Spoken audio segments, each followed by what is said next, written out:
Hi, everyone. Glad you could all join us.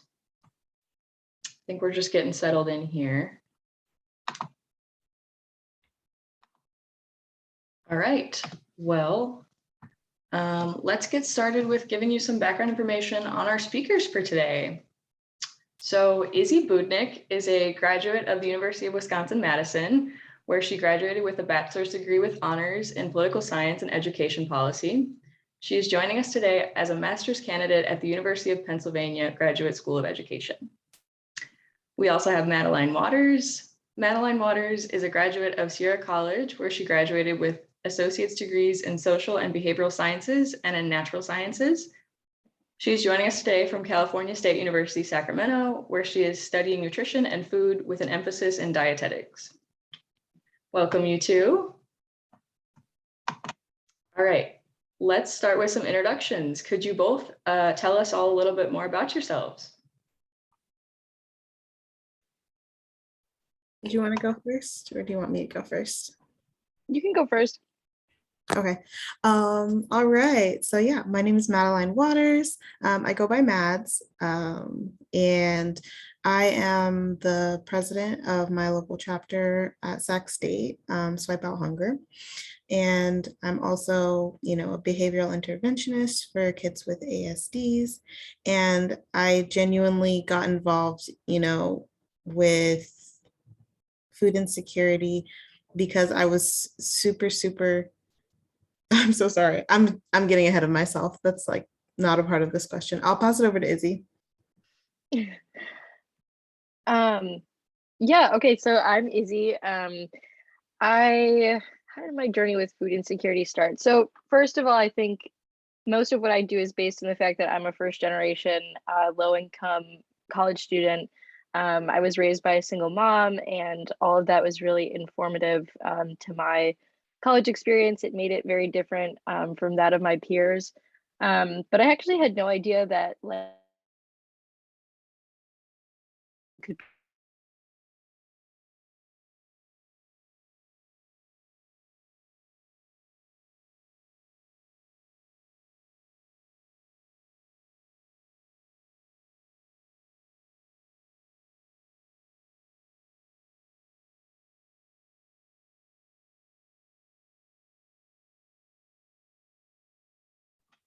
She frozen for the rest of us or just me?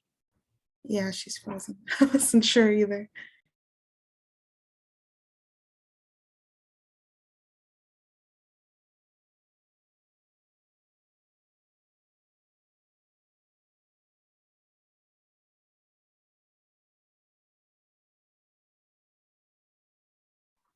So just give her a second to see if she can hop back on.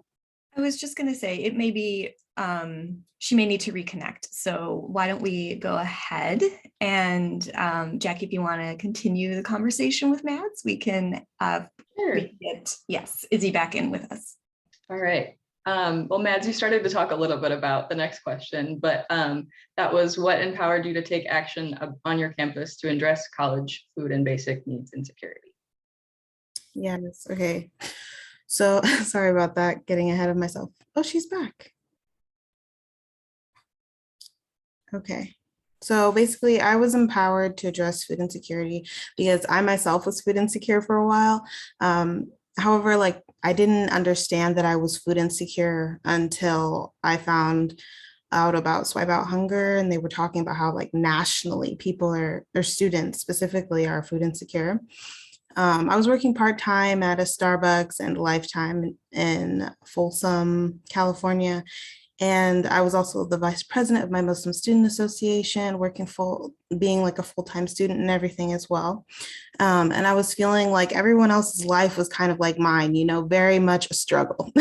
And I had just graduated, from community college with my ASs, and one in natural science, one in social behavioral sciences.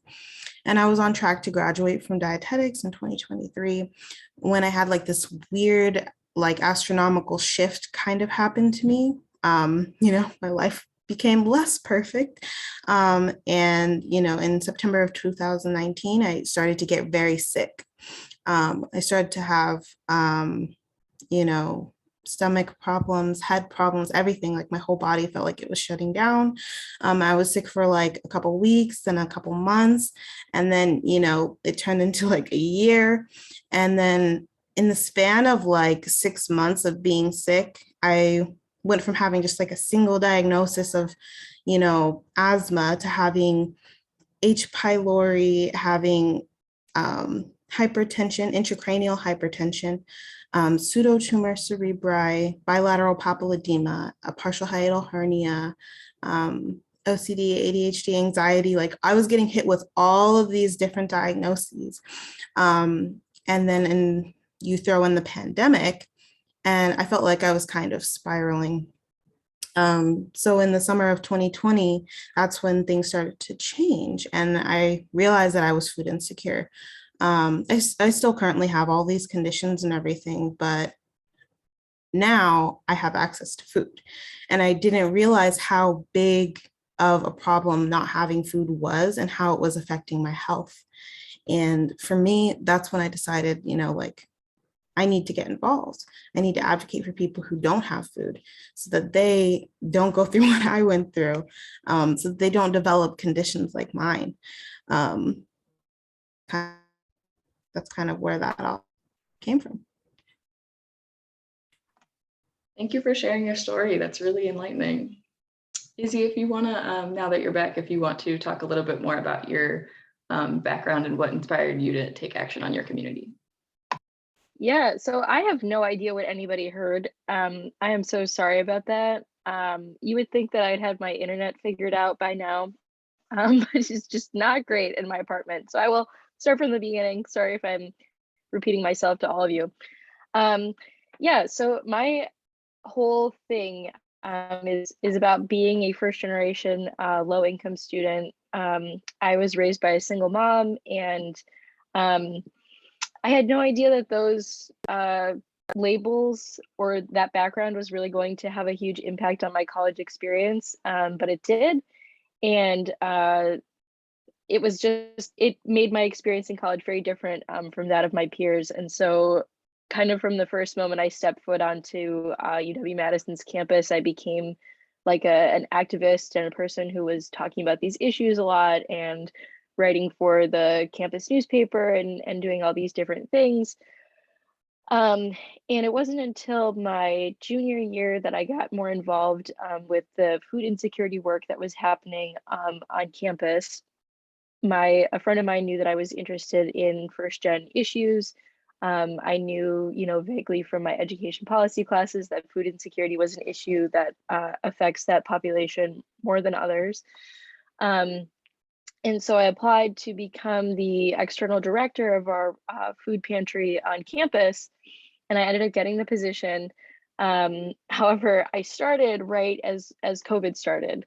And so that was a really interesting, kind of crazy experience because we ended up having to switch over our whole system because of COVID and the various restrictions that were in place. That's how I got connected with Swipe Out Hunger for the first time. And it really was just like a transformational experience working with students directly. And it really helped me figure out like, this is what I wanted to do with my life. I wanted to make this into a career. Right at that same time, I made a friend who introduced me basically to the field of student affairs and working in higher ed. Like I knew that there were all the people that worked at colleges and universities, but I had no idea that that was actually a valid career path. And I thought that my interest in first gen low income issues was just kind of like a thing, right? It was almost like a hobby. I had no idea that I could make supporting those students into something that I did every day. And so that's what inspired me to apply to graduate school and like get my master's and all that stuff. Very cool. Thank you for sharing. I'm curious how you both manage your advocacy work on top of all your other pressures that come with being a student, such as schoolwork, work, relationships, extracurriculars, things of that nature.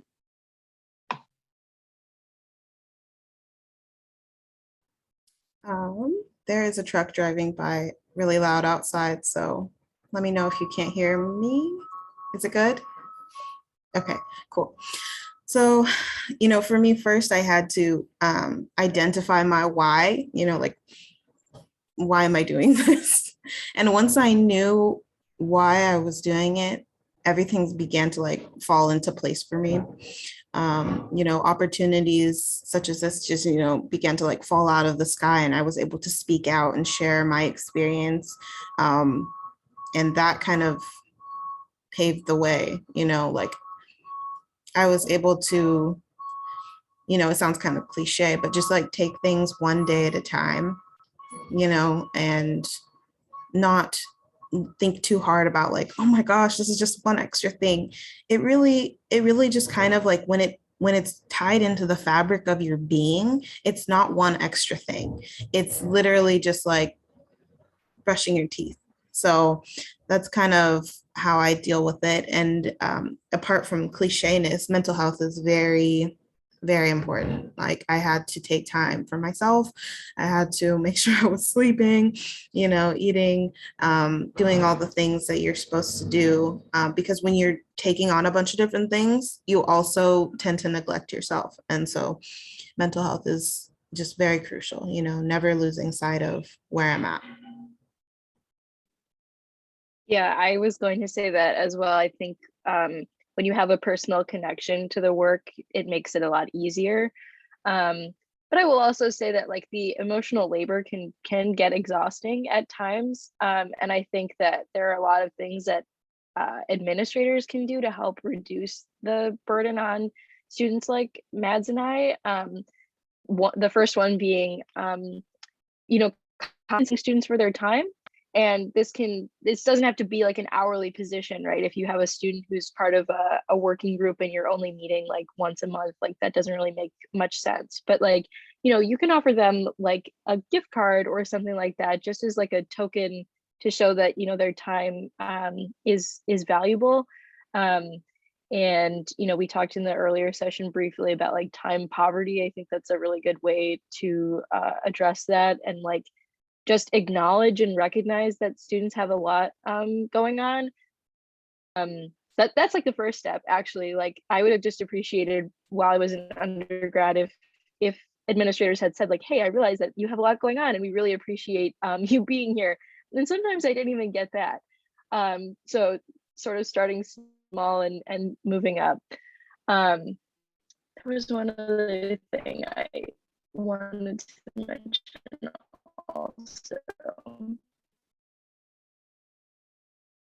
It'll come back to me. But yeah, the compensation thing is a big piece of it. Very interesting. You are cutting out a little bit, but hopefully it'll come back by the next question. We talked a little bit about compensation and mental health, prioritizing it and its challenges.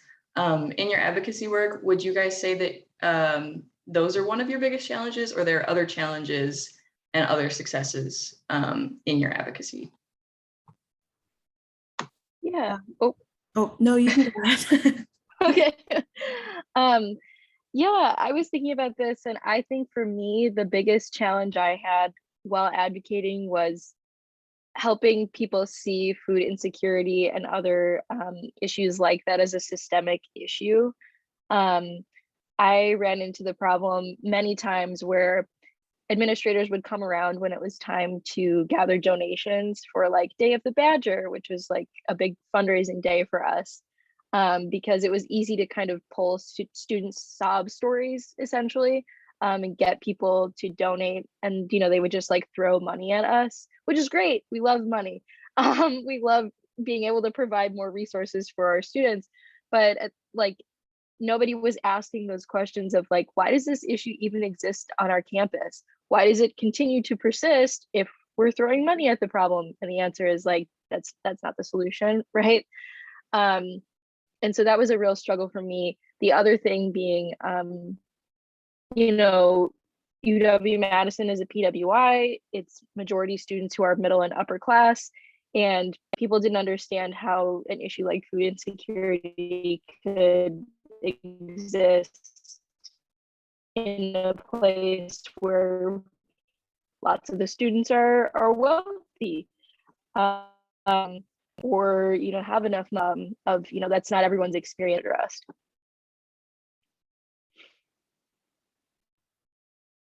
Yes. Wow, that's extreme. Money is definitely not the solution. For me, one of the biggest problems was the pandemic. It's like a once in a lifetime type of thing. I felt very thrown off my social game because I am a very like extroverted person. I like to be there, like talking to you, like kind of like feeling energy and everything like that. And then all of a sudden, you're trying to advocate for a cause and you're talking to a camera and like the other person's camera is off. So it's just it kind of threw me a lot. People would mute themselves. There were awkward silences. And I'm trying to embark on this like new experience and trying to like make my mark, hold people's attention, and they can just log off.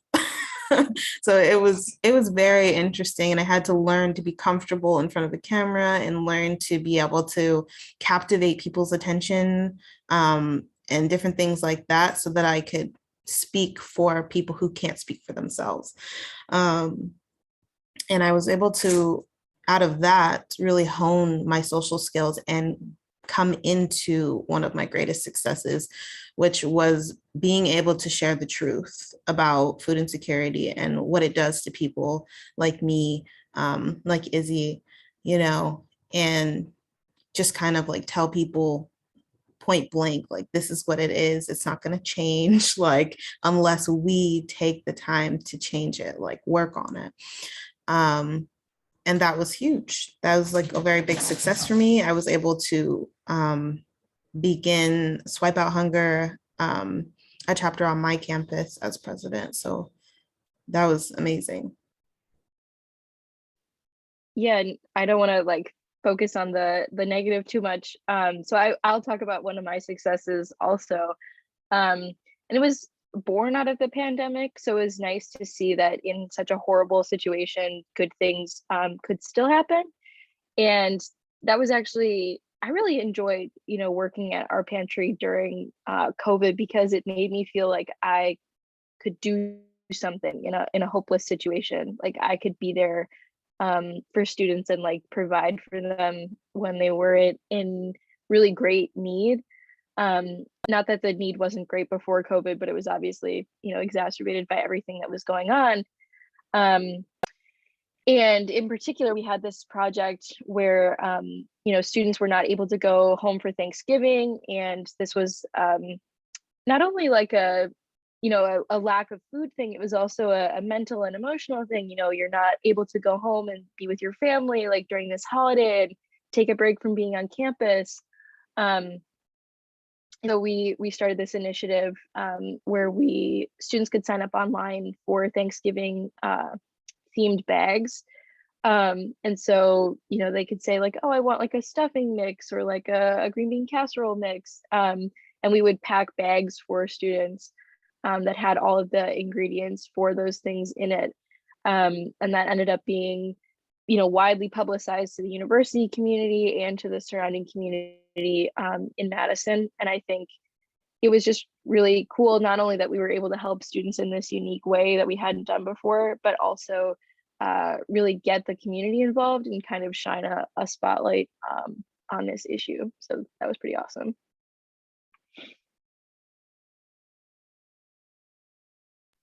That's wonderful. I'm glad to hear about both of your successes, even in spite of what we talked about before and some of the struggles.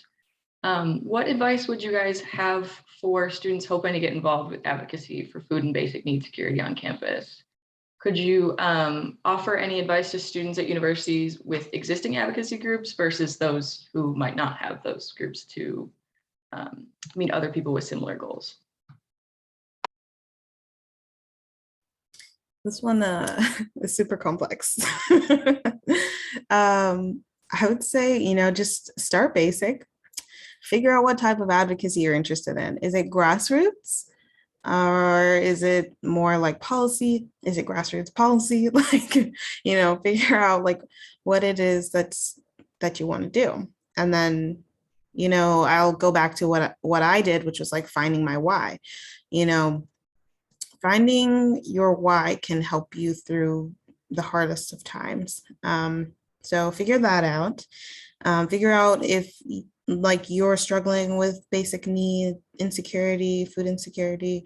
Figure out if there's people around you who are struggling, kind of map things out in that way. And then kind of figure out your surrounding clubs, student organizations, nonprofits, food banks, map things out physically, and kind of reach out and get involved at that basic level. If grassroots is the way you want to go, get involved at that basic level and kind of like immerse yourself in it for a minute. You don't want to move too fast because that's how burnout happens. Find the places that already exist and join them. And if they don't exist, then you can reach out to places like Swipe Out Hunger. Swipe Out Hunger, literally, you email them, they're like, oh, I already know this place that's right next to you, and they can help you. Or they could help you the way that they helped me, which was, providing me with an advocacy toolkit and setting me up so that I was able to start my own club on campus. And teach me how to, be a storyteller, teach me how to, engage people and things like that. So yeah, that's my advice. Yeah, I would echo all of those things. Would say like while the structures at every institution are very unique, I would say there are probably a few places where you have to like invent the wheel completely, right? There are some structures in place that you can go through in order to start these sorts of initiatives. I think my experiences at my two institutions are really good examples of that. So at UW-Madison, the food pantry was run and funded through student government. And UW-Madison is also incredibly unique in that our student government is actually written into state statute, which is, it's crazy, it's a whole thing, which means that it won't be going anywhere. And that doesn't mean the food pantry won't ever, like cease to exist or whatnot, but it gives us a very strong foundation. Whereas Penn is, a private university, and even though we have a student government, there is not a food pantry here. There are not a lot of things actually going on in that space, and so like getting here this year and like trying to help them with that has certainly been really interesting. But I would just say, if you're in a situation like I'm in at Penn, where these resources don't really exist, like try to identify, the power structures and see where you can go to get the ball moving. So for me, that had been student government, and I realized that, they had some of these projects in place already, and so started working with them. But just kind of understanding that there's probably someone already in your community like working on this. And sometimes you just have to do like a little bit of investigating, a lot of emailing, a lot of throwing things at the wall and like seeing what sticks to work with the people who have, already been doing the work.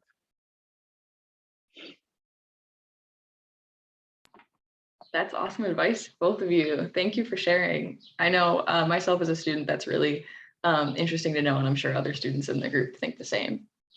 In addition to advice, I'm curious what types of traits you guys think are important to develop in order to pursue advocacy work effectively, and what traits or characteristics have benefited you that or that you've developed through your work, either ones you've had before or ones that you've gained in doing this work.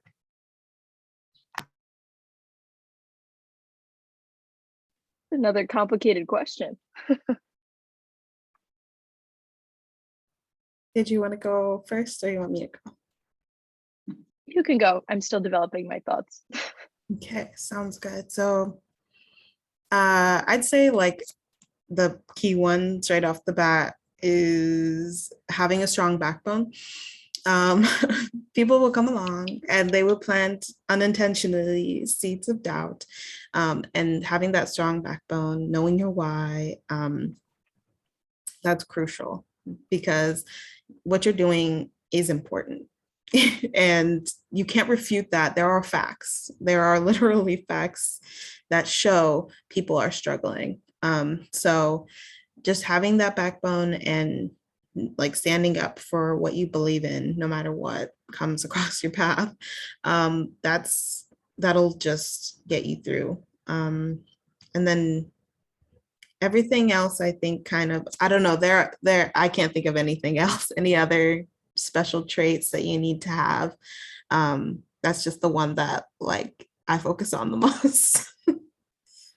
Yeah, it's funny you said the backbone thing because that's what I was gonna get at as well. I think you really have to know like who you are firmly before you like step into this space. Because like sometimes other people will try to like define that for you. One thing that like I have grappled with a lot, but I feel a lot more comfortable now with is like being first gen and low income. People try to come at that from this like deficit perspective that says, you know, because I have those characteristics, I'm coming from behind other students whose, you know, parents went to college and like they have two parents and they both have full-time jobs. And like, yes, certainly there's no doubt that like that puts me at a place of disadvantage. But I've also been working on recognizing like that experience gave me traits and characteristics that other students like don't have. Like I have this sort of internal sense of determination and like resiliency and this really valuable like lived experience that is a valuable contribution to the university community. And so like I had to like know that and know that my voice and experience like was valuable before getting like more involved in advocacy work. Just because sometimes people can come at it from a little bit more of a negative perspective.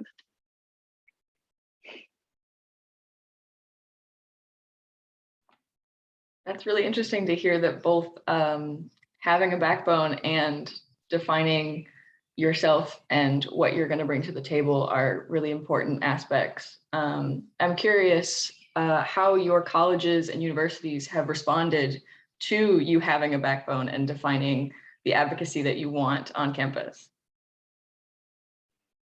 I would say they don't, they appreciate it sometimes and sometimes they don't. From a student activist perspective, when we do things in a way that are palatable to them, they like it. And when we do things in a way that are not, they don't like it as much. So I think a really interesting example that comes to mind for me, actually in the food insecurity space was while I was at UW-Madison, we had instituted a mandatory meal plan. And a lot of students did not appreciate that because it added on to the cost of tuition and things like that.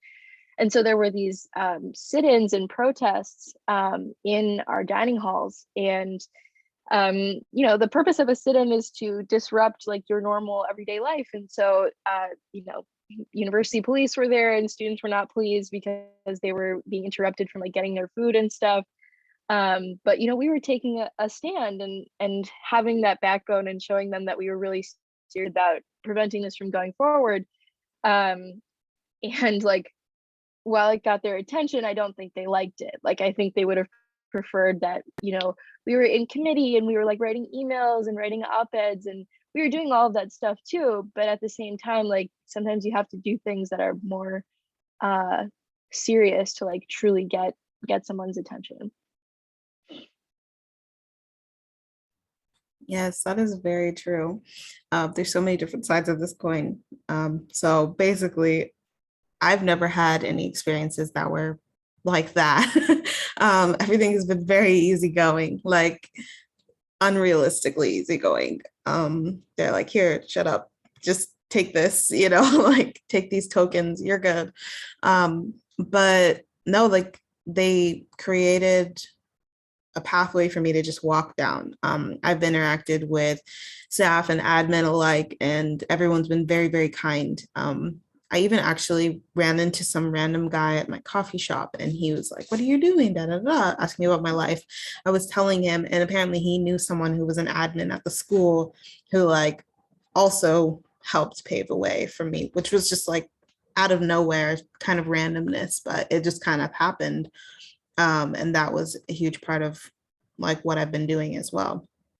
There was also a food insecurity subcommittee that was formed that was comprised of the campus gardens who like grow vegetables for the food pantry.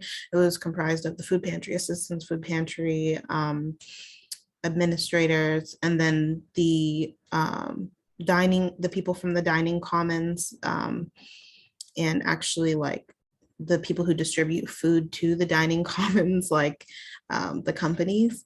And it had, who else was there? From the CARES office, just the people from like all over were there in this little subcommittee. And basically it just came down to what can we do? And we all just collective mind came up with different ways of supporting, you know, the students. And through that, we were able to come up with like Hunger and Homelessness Awareness Week, and just kind of like pushing through providing kids with CalFresh and providing kids with meal swipes for the dining commons and access to a dietitian, the campus dietitian, free of charge, different things like that. So yeah, it's been very good.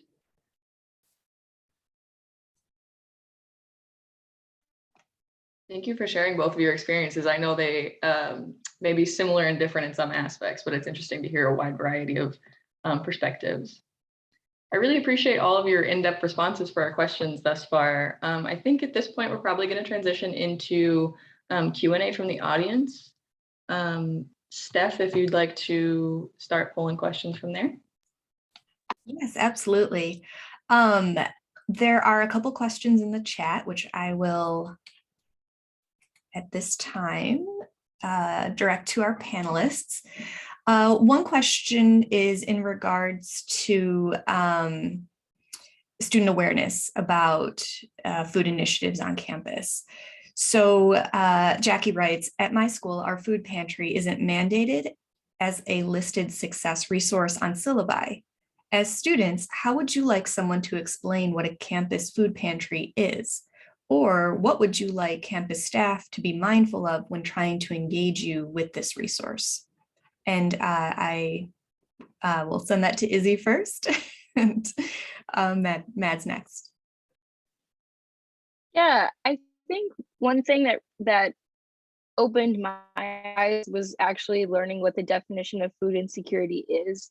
I had this thought in my head when I heard that phrase for the first time, that like this is a person who is like starving and like skipping an incredible amount of meals, and it was just like this really distorted view.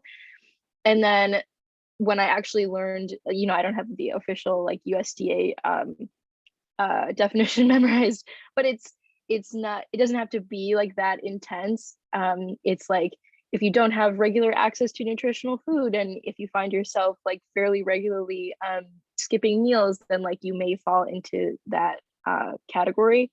And so I think just explaining that like the definition is broader than you might think is really important, and that will help more students feel like they can access those resources. Because I know for a long time I felt like, oh, my situation isn't that severe, so then I shouldn't use these resources because someone who has it worse needs it more, which is like a thing that we heard a lot. But the reality is like, if you're thinking about this at all, like you're probably a person who could use these resources. So just kind of making sure students know the broader definition.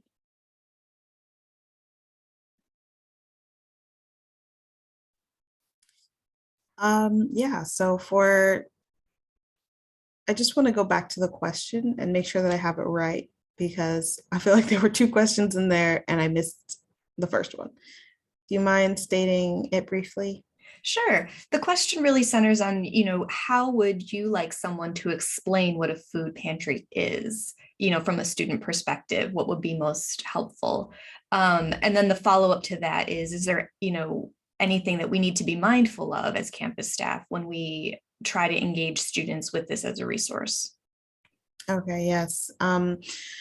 Now this is a way that I can explain it. Okay, so if you were describing the food pantry, I'm thinking like saying a student store is simple. Like it's literally like a grocery store for students to come in and get their groceries. And it's a way to destigmatize that it's a pantry. But then also you don't want to completely discount the fact that it is a pantry, and you want to kind of put that into everything, kind of like make it normal. So like normalize that pantries are fine. So you can have two names for it if that's the way you want to do it. And then a way that you can kind of like describe it to students is, or a way that you can, I don't know, cater it to students is understanding the different cultures. That is huge. I know that we kind of see things from like one perspective as human beings, but there are students who will not eat things that are not in their culture.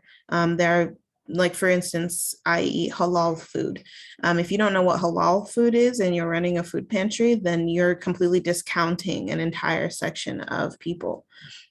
So understanding people's cultures and religions, and not necessarily like, you don't have to like go out right now and buy a bunch of food that caters to that religion or that culture, but as long as you have in mind that these are things that you need, you're on the right track. So there you go.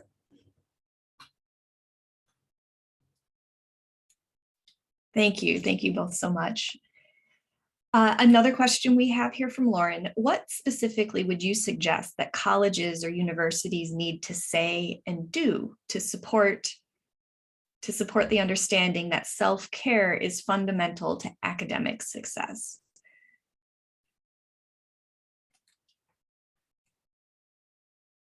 I know it's a thinker, right? Whoever is ready to go first can take this one. I can go. This one is very crucial. Self-care. Well, I think firstly, the university should define what self-care is, you know, and not stick to like one solid definition, but explain to students that self-care can be as simple as not watching Netflix. Like that could be as simple as self-care. Talking about the different aspects of it.